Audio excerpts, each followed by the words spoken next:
Бишкек шаарында 1-ноябрдан тарта коомдук транспорттарга жол кире акысы көбөйөт. Анда кичи автобустар 15 сом, автобус жана троллейбустарга 11 сомдон төлөнөт. Мындай чечим 28 сентябрда Бишкек шаардык кеңешинин жыйынында кабыл алынган. Гүлзат Мамытбектин камалышы боюнча анын апасы үн катты.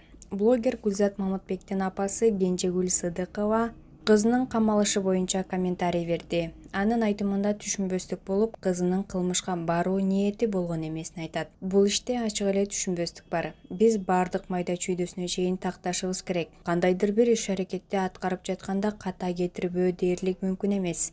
Мүмкүн каталар бардыр. Бирок Гүлзат атайлап кылмыштуу иштерди жасоону көздөгөн эмес деп ишенет апасы Сыдыкова.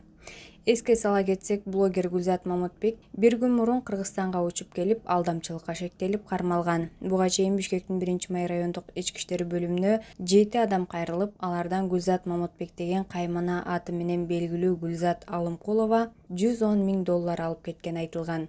Тергөөнүн версиясы боюнча Алымкулова жарандар салган сумманы көбөйтүүгө убада берип, бирок бир аз убакыттан кийин Кыргызстандан чыгып кеткен. Ал Бишкек шаардык ички иштер башкармалыгынын убактылуу кармоочу жайында камалды. Бишкектеги Империя пицца кафесинен уулангандардын катарында белгилүү клипмейкер Эрнис Сыдыков жана ата-энеси да бар. Империя пицца кафесинен тамакка ууланып ооруканага кайрылгандардын саны 300гө жетти. Алардын арасында Эрнис Сыдыков жана анын ата-энеси да бар. Эрнис мырза менен кабарлашканыбызда ал үй шартында дарыланып жатканын айтып, буларга токтолду. Ата-энемдин үйүнө конокко бара жатып, инимдин каалоосу менен Империя пицца кафесинен филиалынан суши ролл, пицца алып кеткем. Биз суши жегенбиз, балдарым пицца жешкен. Эртеси күнү уулануунун белгилери байкалды. Аябай кыйналдык. Ата-энем, иним, келиним ууланды.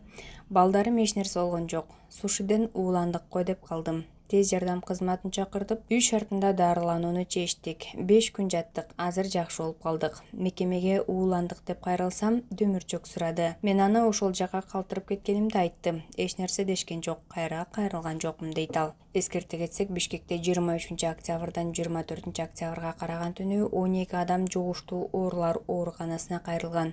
Жабырлануучулар шаардагы Империя пицца тамактануучу жайынан тамактанышканын айткан. Буга чейин тамакка уулангандардын саны 85ке жеткенин Саламаттык сактоо министрлигинин басма сөз кызматынан билдиришкен. Ал эми бүгүнкү күнгө карата уулангандардын саны 300гө жеткени кабарланды.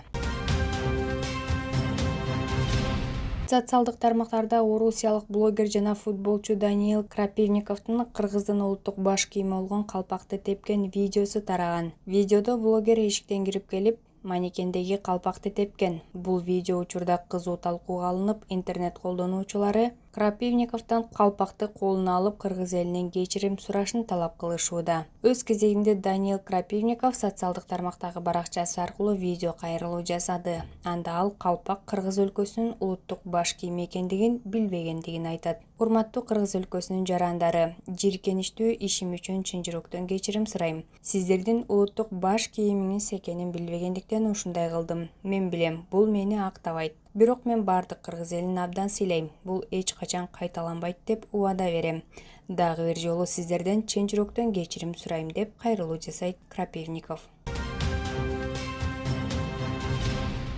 Бишкек шаарындагы тойканалардын биринде ырчы Малика Дина Айгундун урматына той өткөргөн эле.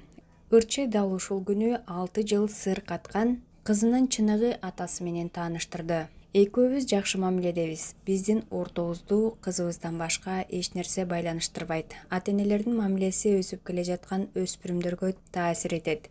Мен кызыбыздын биздин жакшы мамиледе болгонубузду көрүшүн каалайм. Кызымдын атасы учурда бойдок. Мен ага чын жүрөктөн бакыт каалайм. Мен мындан ары бул темага кайрылгым келбейт. Ар бир үй бүлөгө чексиз бакыт каалайм, дейт Малика Дина.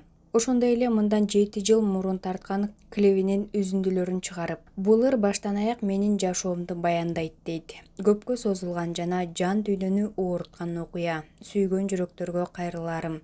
дос, курбу болмуш болуп жүргөндөргө кулак салбагыла. Башкалардын айткан ар кандай пикирлеринин таасиринен канчалаган үй-бүлөлөр урап жатат. Албетте күнөө бир тараптан эле кетпейт. Мамиле эки адамдын ортосунда куралат жана ал бузулса, анда аны эки тарап тең бузган болот деп жазат.